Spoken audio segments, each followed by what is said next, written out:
क्रांती रेडकर वानखेडे तुम्हा सगळ्यांचं या शब्दसुरांच्या मंचावर स्वागत करते, ज्याचं नाव आहे महफिल.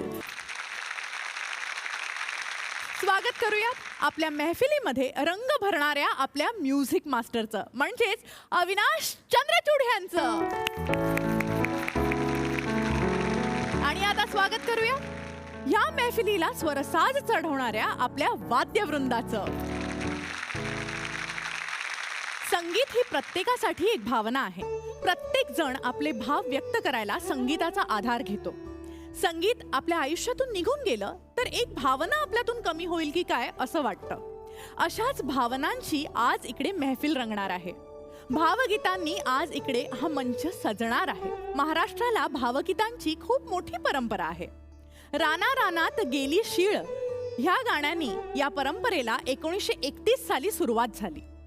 G.N. जोशी यांनी ह्या गाण्याला संगीतबद्ध केलं होतं आणि ही परंपरा पुढे घेऊन जाण्याचं काम ते अनेक दिग्गज संगीतकारांनी केलं. गजानन वाटवे, वसंत प्रभू, सुधीर फडके, यशवंत देव, श्रीनिवास खळे, हृदयनाथ मंगेशकर ते अशोक पत्की आणि श्रीधर फडके ही त्यातली काही मोजकी नावं. ह्याच सगळ्या दिग्गजांच्या भावगीतांचा उत्सव इकडे साजरा होणार आहे. आणि ह्या उत्सवाला परिसस्पर्श द्यायला आज आपल्याकडे एक अष्टपैलू गायिका आपल्या सोबत असणार आहेत. बहिणाबाईंपासून ते फडावरच्या लावणीपर्यंत गायनातल्या सगळ्या प्रांतांमध्ये त्यांनी संचार केलेला आहे. आजपर्यंत जवळपास 425 चित्रपटांसाठी त्यांनी पार्श्वगायन केलेलं आहे. गेली 47 वर्ष त्यांची गायन तपश्चर्या सुरू आहे. जोरदार टाळ्यांच्या गजरात स्वागत करूया आपल्या सगळ्यांच्या लाडक्या गायिका उत्तराताई केळकर यांचं. कुणीतरी येणार येणार ग, पाहून घरी येणार येणार ग.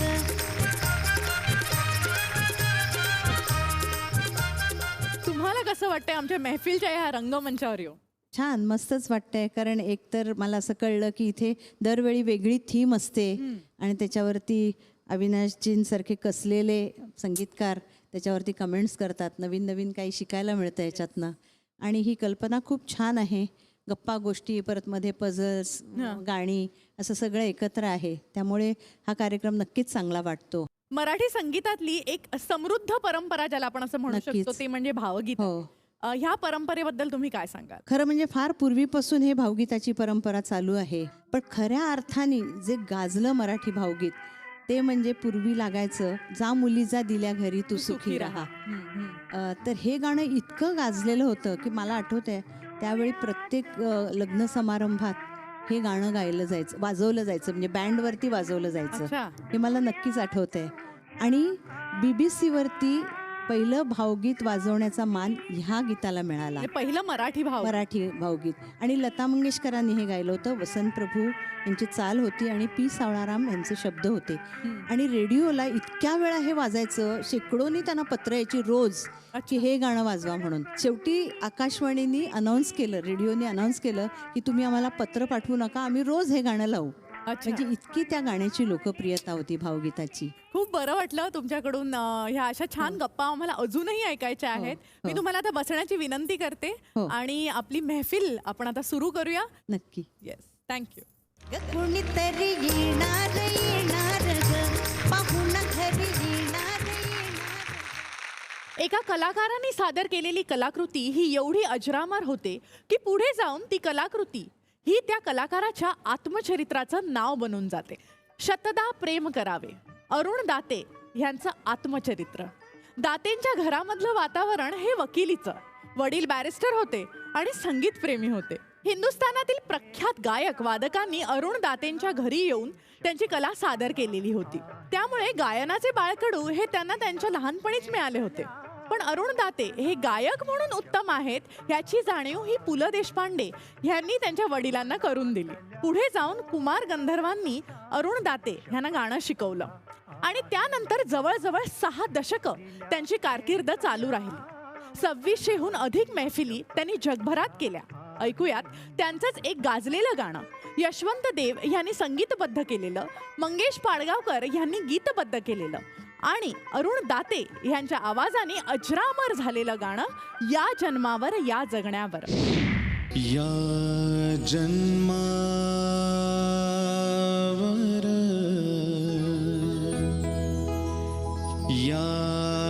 जगण्यावर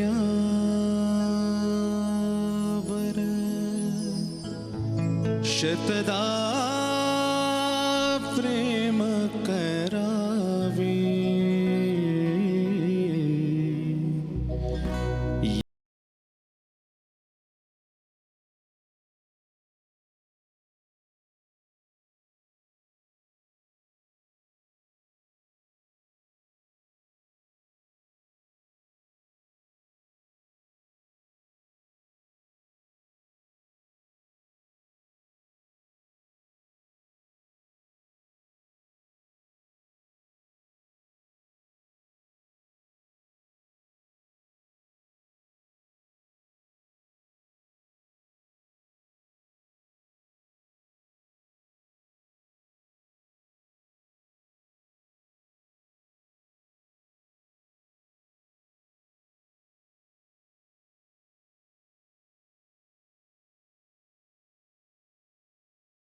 मंदार, खूपच सुंदर गाणं झालं धन्यवाद. Thank you. आणि खूप छान असा समा इथे बनला आहे. मला सांग की अशी गाणी भावगीतं गाताना लाईव्हला ऑडियन्सच्या मनापर्यंत पोचतोय, त्यांच्या मनाला आपण हात घालतो आहे, हे फिलिंग एक परफॉर्मर म्हणून कधी येत असतं? सगळ्यात आधी इतके सुंदर शब्द गायला मिळतात, म्हणजे अगदी आपली स्वतःची वाणी शुद्ध झाल्यासारखीच वाटते. आणि ह्या गाण्याच्या माध्यमातून मला असं वाटतं की आज हे तिघही जण आपल्यामध्ये नाहीत दुर्दैवाने. देव काका ज्यांनी हे गाणं बांधलं, पाडगावकर काका ज्यांनी लिहिलं गाणी, दाते काका ज्यांनी हे गाणं गायलं, पण मी ह्या तिघांना डोळ्यासमोर ठेवून हे गाणं गातो, कारण बोले तैसा चाले त्याची वंदावी पावले ह्या उक्तीप्रमाणे हे तिघही जण हे गाणं शेवटपर्यंत जगलेत. वा. त्यांनी फक्त लिहून ठेवलं नाही किंवा त्यांनी फक्त संगीत दिलं नाही आणि फक्त गायलं नाही, तर हे गाणं जणू आपल्यासाठीच एक प्रेरणा आहे असं समजून ते आयुष्यभर ते गाणं जगले. आणि मला असं वाटतं की ह्या प्रकारची गाणी गाताना ही एक सकारात्मकता तुम्हाला मिळतच असते स्वतःला, त्यामुळे वेगळं काही प्रयत्न करावे लागतात असं वाटत नाही. निश्चित निश्चित. आणि मी आता वळते आहे आमच्या म्युझिक मास्टरकडे. या गाण्याविषयी काही आठवण आहे का तुझी अभि दादा? क्रांती, माझ्या खूप आठवणी आहेत, कारण की या गाण्याचे संगीतकार यशवंत देव यांच्याबरोबर मी, मंदार आणि उत्तरारांनी तर त्यांच्याबरोबर एक अल्बम केला आहे बहिणाबाईंचा, आणि त्यातली गाणी आम्ही अनेक वेळा वाजवली आहेत. पण मला असं वाटतं की इस्पेशली हे जे गाणं आहे ना, हे इतकं पॉझिटिव्ह आहे आणि पॉझिटिव्हिटी देवसाहेबांमध्ये कायम होती. म्हणजे त्यांच्याबरोबर कुठलंही गाण्याचं जेव्हा सिटिंग असायचं ना, तेव्हा ते सारखे हसवायचे तुम्हाला, आणि ती पॉझिटिव्हिटी त्यांच्यामध्ये होती. मग त्या सिटिंगमध्ये त्यांच्याकडे एक अशी शैली होती त्यांच्या बोलण्यातनं की प्रत्येक गोष्टीतनं ते एक प्लेझंट आणि पॉझिटिव्ह ॲटमॉस्फिअर करायचे. आणि हे गाणं कायम जेव्हा मी परफॉर्म करतो किंवा मी कोणीही परफॉर्म करतो, तेव्हा त्यांच्या त्या पॉझिटिव्हिटीची आणि आयुष्यात कसं असावं ह्याचं ते साक्षात उदाहरण होते, आणि त्या गोष्टीची कायम आठवण बरोबर राहते. त्यांचं काम आपल्याला ऑडिओजमधून ऐकू येतं, पण मुळात ते कसे होते हे ह्या मंचावर तुम्हाला ह्या गप्पांमधनच ऐकायला मिळणार आहे. अजून आम्हाला तुझ्याकडून खूप गाणी ऐकायची आहेत इथे. जरूर जरूर. All the best. आणि तू आता बॅक स्टेजला जाऊ शकतो. Thank you. थँक्यू मंदार. महाराष्ट्राचं महादैवत खंडोबा, खंडोबाची आराधना करणारं हे आपलं पुढचं गाणं. देवाची आराधना, भक्ती म्हटलं की आपल्याला आठवतात ती भक्तिगीतं, पण लावणीमधून पण देवाची आराधना होऊ शकते हे ज्ञानोबा उत्पात यांनी आपल्याला दाखवून दिलं. नवरा माझा नवसाचा ह्या चित्रपटामधील चला जेजुरीला जाऊ ही लावणी त्याचंच एक उदाहरण. ज्ञानोबा उत्पात यांनी लिहिलेली, जितेंद्र कुलकर्णी यांनी संगीतबद्ध केलेली आणि उत्तरा केळकर यांच्या आवाजाने फुललेली लावणी चला जेजुरीला जाऊ ऐकूयात.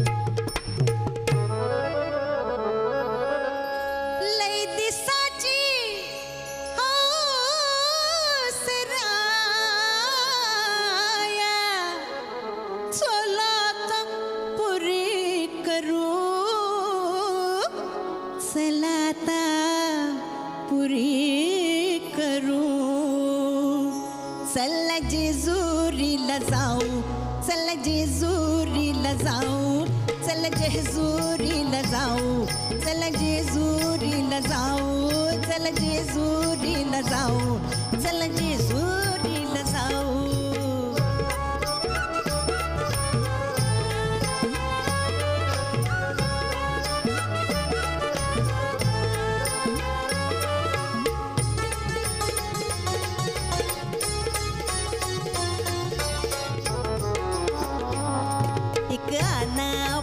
घोडा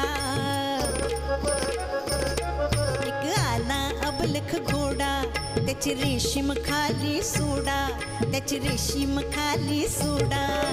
माग बसा मी पुण्यात बसते,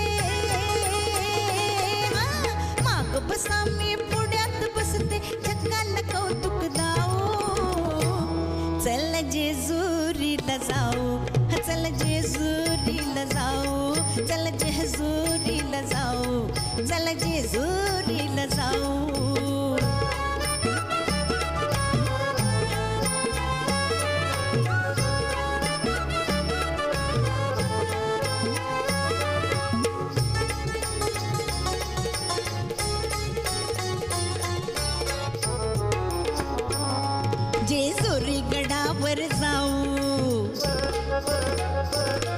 जेजुरी गडावर जाऊ, देव मल्हारीला पाहू, देव मल्हारीला पाहू. आपण दोघ जोडी जोडीनं, आपण दोघ जोडी जोडीनं बेल भंडारा वाहू. चल जेजुरीला जाऊ, चल जेजुरीला जाऊ, चल जेजुरीला जाऊ, चल जेजुरीला जाऊ, चल जेजुरीला जाऊ, चल जेजुरीला जाऊ.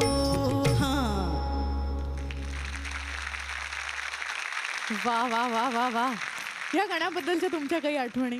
ह्या गाण्याबद्दल सांगायचं झालं तर एकदा एका फंक्शनला मला सचिनजी भेटले होते हा. आणि ते म्हणाले मी एक पिक्चर करतोय आणि त्याच्यात एक लावणी आहे आणि त्या लावणीसाठी मला तुमचाच आवाज पाहिजे, काही झालं तरी तुमच्याच आवाजातनं मला करायची ही लावणी, तर मी तुम्हाला लवकरच फोन करीन. मग त्यांचा आला 10-15 दिवसांनी फोन आला की ट्रॅक रेडी आहे आणि तुम्ही या. मग मी त्या दिवशी गेले आणि मग आधी चाल मला सांगितली यांनी, जितेंद्र कुलकर्णींनी चाल सांगितली.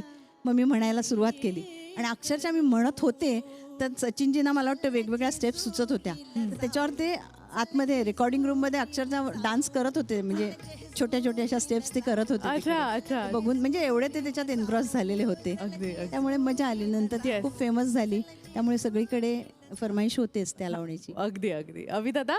जसं उत्तराताई म्हणल्या तसं सचिन पिळगावकर हे स्वतः चतुरस्त्र आहेत आणि त्यांना सगळ्याच गोष्टीत फिल्ममधल्या म्हणजे दिग्दर्शन असेल, ॲक्टिंग असेल, तसं ते स्वतः गातात सुद्धा आणि त्यांना म्युझिकचा फार जबरदस्त सेन्स आहे. त्यामुळे बॅकग्राऊंड स्कोअर असेल किंवा गाणी असतील त्याच्यामध्ये त्यांचं कॉन्ट्रीब्युशन हे कायम कमालीचं असतं. आणि माझा खूप चांगला मित्र जितेंद्र कुलकर्णी ह्यांनी हे गीत संगीतबद्ध केलं आहे, त्यामुळे हे गाणं आम्ही नेहमी स्टेजवरती घेतो आणि उत्तराताईंनी ते कमालच गायलं आहे. आज खूप मजा आली उत्तराताई हे Thank गाणं you, तुमच्याबरोबर सादर करताना. थँक्यू. सो उत्तराजी, मी तुम्हाला बसण्याची विनंती करते आणि आपण ह्यापुढेही सुंदर गाणी ऐकायची आहेत आणि हो. खूप गप्पा मारायच्या आहेत. नक्की. भावगीतांमध्ये सगळ्यात जास्त कुठली भावना वापरली गेली असेल तर ती म्हणजे प्रेम. याच प्रेमाचा उत्कट पदर म्हणजे शृंगार. शृंगारामध्ये योग्य उपमा, रूपक वापरली तर त्या भावना अत्यंत तरल पद्धतीने आपल्यापर्यंत येऊन पोचतात. शांता शेळके यांनी त्याच शृंगाराचं वर्णन हे अत्यंत समर्पक शब्दात केलेलं आहे. ऐकूया शांता शेळके यांनी गीतबद्ध केलेलं, हेमंत भोसले यांनी संगीतबद्ध केलेलं आणि आशा भोसले यांनी गायलेलं गीत शारद सुंदर चंदेरी रात. शारद सुंदर चंदेरी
वा वा वा, सावनी काय कमाल गायलीस ग.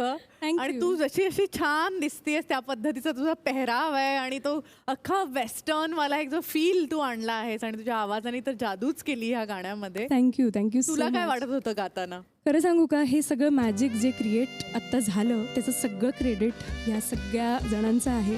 एकदा जोरदार टाळ्या ह्या सगळ्या कमाल म्युझिशियनसाठी. आणि थँक्स टू अविनाश दादा की त्यांनी ह्या गाण्याला एका वेगळ्या प्रकारे ट्रीट केलं Exactly. आणि मला वाटतं तोच जास्ती चांगलं मी सांगू इनफॅक्ट शकेल. तुझ्याकडे येणारच होते. तो जो अख्खा अरेबिक तू फील आणला आहेस तो मी फर्स्ट टाइम म्हणजे असा अनुभवला आहे. आणि काय वाद्य होतं, तू काय वाजवत होतास? आज जे इन्स्ट्रुमेंट मी वाजवतोय ते ॲक्च्युली इट्स अ कंट्रोलर की ज्याच्यामधनं माझ्या लॅपटॉपमध्ये सॅक्सोफोनचा जो व्हॉइस आहे म्हणजे सॅक्सोफोनचे सॅम्पल्स माझ्याकडे आहेत आणि ते मी ब्लो करतोय आणि it sounds just like a saxophone. आणि ह्या गाण्याची जी सुरावट आहे आणि अरेबिक स्केल जी असते मी वाजवून दाखवतो तुला. म्हणजे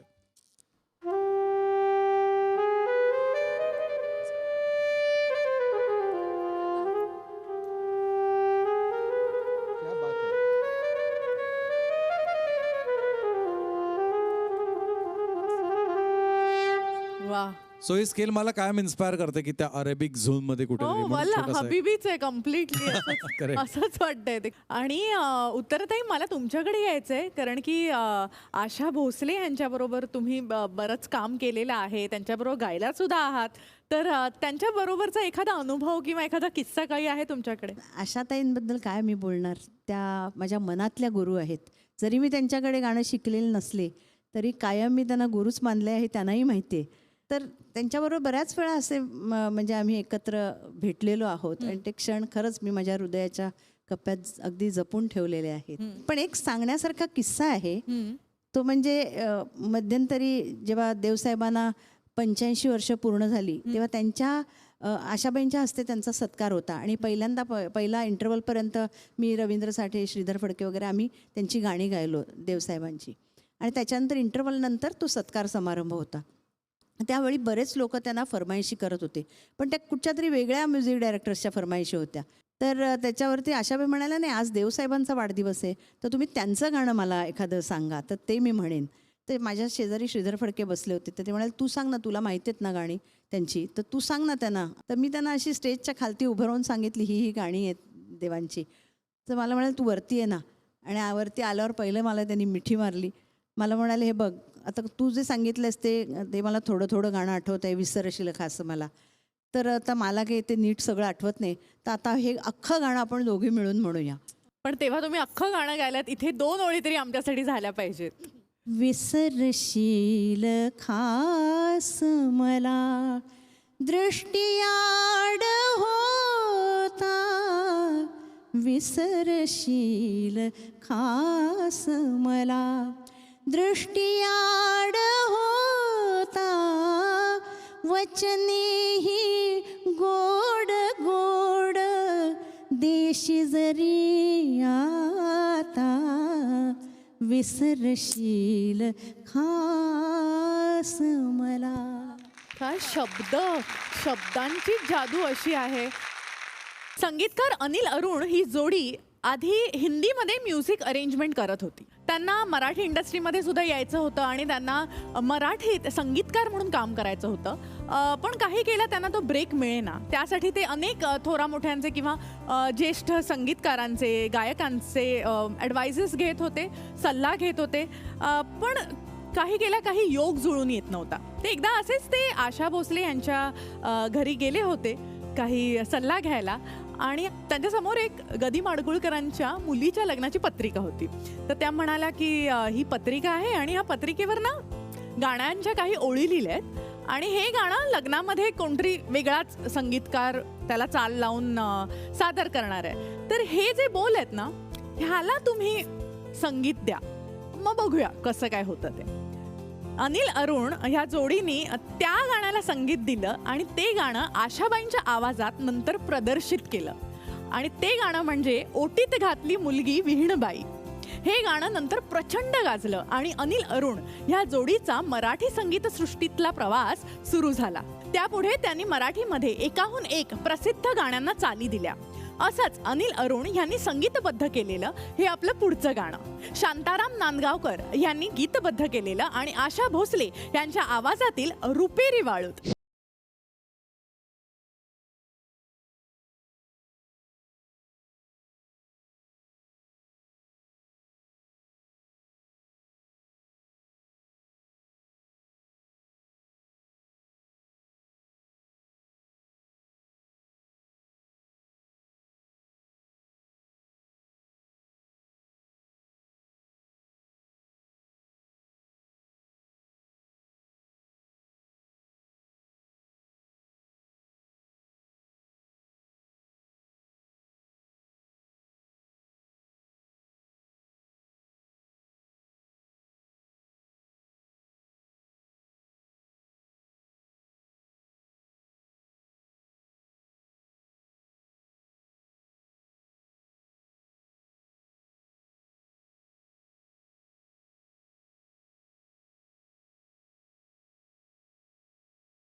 दीपिका खूप मस्त झालं गाणं. थँक्यू. आणि तुला काय वाटत होतं हे गाणं गात असताना? एकतर ज्यांनी हे गाणं गाऊन ठेवलंय त्यांची कुठली आपण गाणं म्हणजे एक मोठं मला आव्हान पेलल्यासारखं वाटतं. खरंय. आणि ते आशा वेळी इतकं सुंदर गायलंय त्यामुळे मला ते गाताना तितकीच मजा आली. दीपिका, तुझ्याकडून अजून पण आम्हाला खूप छान छान गाणी ऐकायचीच आहेत आणि ह्या पुढेही महफिलच्या रंगमंचावर तू परफॉर्म करावंस अशी आमची इच्छा आहे. तोपर्यंत तू बॅकस्टेजला रेस्ट कर आणि आपण तुझं पुढचं गाणं नक्कीच ऐकू. एकदा शाहीर साहेबांचं म्हणजे शाहीर साबळेंचं गाण्याचं रेकॉर्डिंग सुरू होतं आणि देवदत्त साबळे म्हणजे त्यांचे चिरंजीव हे तिथे स्टुडिओमध्ये हजर होते आणि बाबांचं गाणं ऐकून त्यांना अशी एक लहर आली संगीताची की त्यांनी असं ठरवलं की आपण पण गाणं लिहिलं पाहिजे, आपण पण त्याला संगीतबद्ध केलं पाहिजे आणि ते म्युझिक डायरेक्टर बनण्याची एक जिद्द त्यांच्यात निर्माण झाली. त्यांनी 2 गाणी लिहिली सुद्धा, त्याला संगीतबद्ध सुद्धा केलं आणि खळे काकांकडे ते पोहोचले.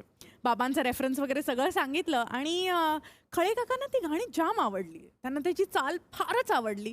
ते म्हणाले छान गाणी झाली आहेत आणि छान लिहिली आहेत, पण फक्त ही अजून छान पद्धतीने लिहिली जाऊ शकतात. मग देवदत्त साबळे म्हणाले मग आता काय करू मी? तर खळे काका म्हणाले तू एक काम कर, तू ना शांता शेळकेंकडे जा आणि त्यांच्याकडून ही गाणी लिहून घे आणि मग आपण बघूया काय होतं ते. देवदत्त साबळेंनी तसंच केलं. ते शांता शेळकेंकडे गेले. मग देवदत्त साबळेंनी ती गाणी शांता शेळके यांच्याकडून लिहून घेतली आणि त्याला संगीतबद्ध सुद्धा केलं. आणि खळे काकांना ती गाणी प्रचंड आवडली. ती गाणी पुढे जाऊन प्रचंड गाजली सुद्धा. आणि खळे काकांना त्या गाण्यांपैकी एक गाणं जे खूपच आवडलं ते होतं ही चाल तुरु तुरु.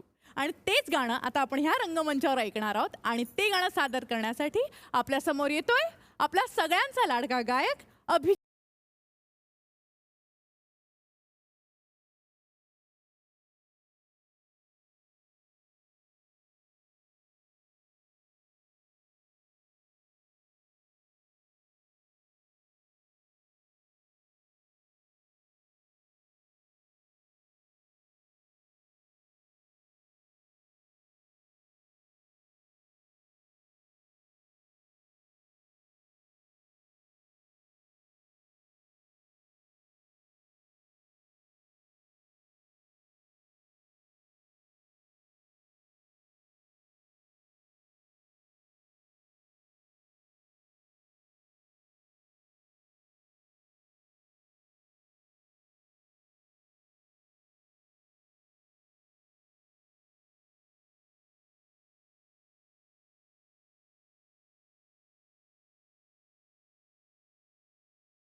उत्तराताई आपण खूप गप्पा तर मारल्या पण आता वेळ झाली आहे ती काही खेळांची जी आम्ही महफिलमध्ये प्रत्येक गेस्ट बरोबर खेळतो. आणि पहिला खेळ आपण फिरकीचा खेळायचा आहे. अच्छा. मागे ही स्क्रीन आहे त्याच्यावर ही जी तुम्हाला दिसते महफिलची फिरकी आहे. तर ही फिरकी मी स्टार्ट म्हणणार तेव्हा फिरायला लागणार आणि तुम्हाला स्टॉप म्हणायचंय तेव्हा ती थांबणार. आणि ती फिरकी जेव्हा थांबणार तेव्हा ती वळेल आणि त्याच्या मागे एका संगीतकाराचं नाव लिहिलेलं असेल. आता तुम्ही इतक्या संगीतकारांबरोबर कामं केली आहेत तर तुम्हीच काम केलेले संगीतकार असणार आहेत ते. बरं. सो ज्या संगीतकाराचं नाव येईल तुम्हाला त्या संगीतकाराचं तुम्ही गायलेलं गाणं गायचंय. अच्छा. ठीक आहे. ओके. खेळूया आपण. So start. स्टॉप. पप्पी लहरी. आ गया गया हलवा वाला आ गया, आ गया गया हलवा वाला आ गया, रंग जमाने आ गया, धूम मचाने आ गया, रे आ गया गया हलवा वाला आ गया. आपण बघूया पुढचा संगीतकार कुठला येतोय. हां. स्टार्ट. स्टॉप. विश्वनाथ मोरे. वयात आलं जवान झालं, वयात आलं नि जवान झालं, लय लय साजरं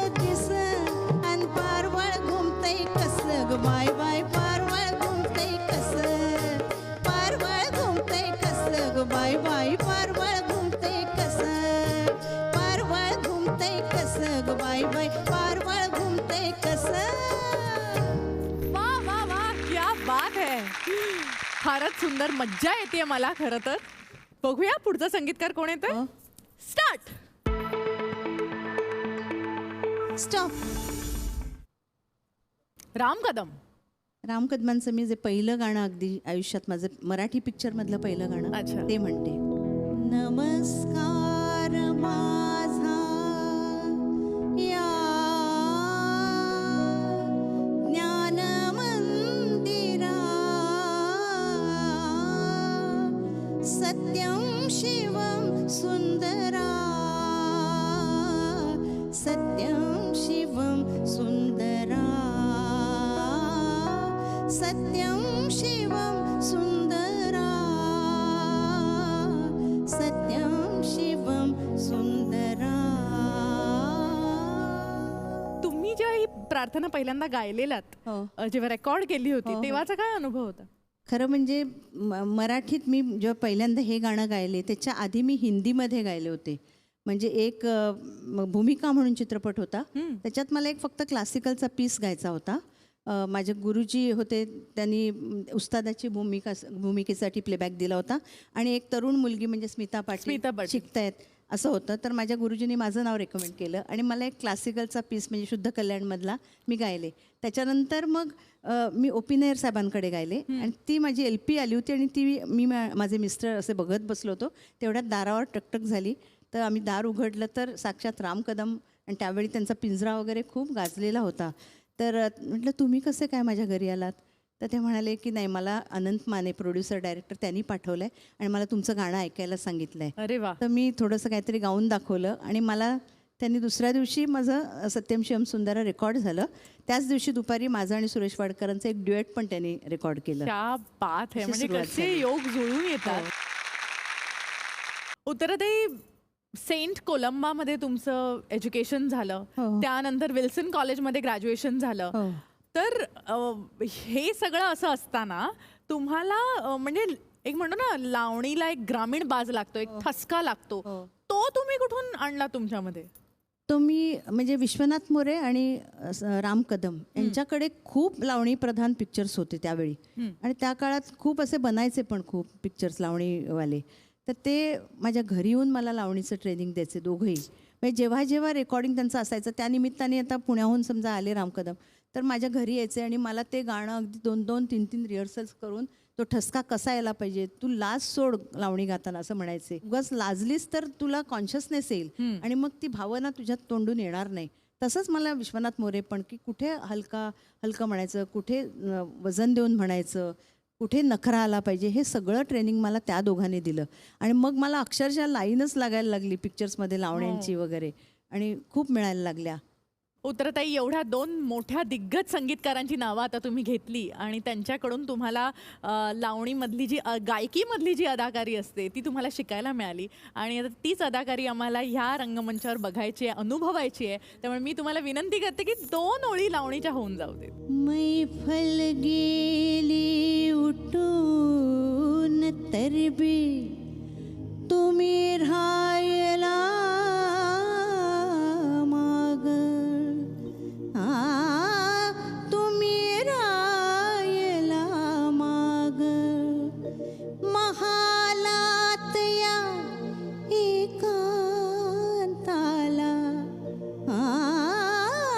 महालात या एकांताला, इश्क खेळूया दोघं, पाठन का फिरवू राया वळवून का मान, पाठन का फिरवू राया वळवून का मान, थांबा देते मी पंचरंगी पान, थांबा थांबा थांबा थांबा देते मी पंचरंगी पान, थांबा थांबा थांबा थांबा देते मी पंचरंगी पान, पंचरंगी पान, पंचरंगी पान. कमाल कमाल. ह्या भावगीतांच्या मैफिलीमध्ये आपल्या सगळ्यांचेच भाव हे कुठेतरी हरवलेले आहेत. सगळे तल्लीन होऊन आपण ही भावगीतं भक्तिभावाने ऐकतोय. पण आज इकडेच थांबायची वेळ झालेली आहे. पण आपली भावगीतांची ही महफिल उद्याही अशीच सुरू राहणार आहे. उद्याही उत्तराताई आपल्यासोबत त्यांचा आणि या भावगीतांचा प्रवास खुलवायला असणार आहेत. तर उद्या पाहायला विसरू नका आपल्या सगळ्यांचा लाडका कार्यक्रम महफिल.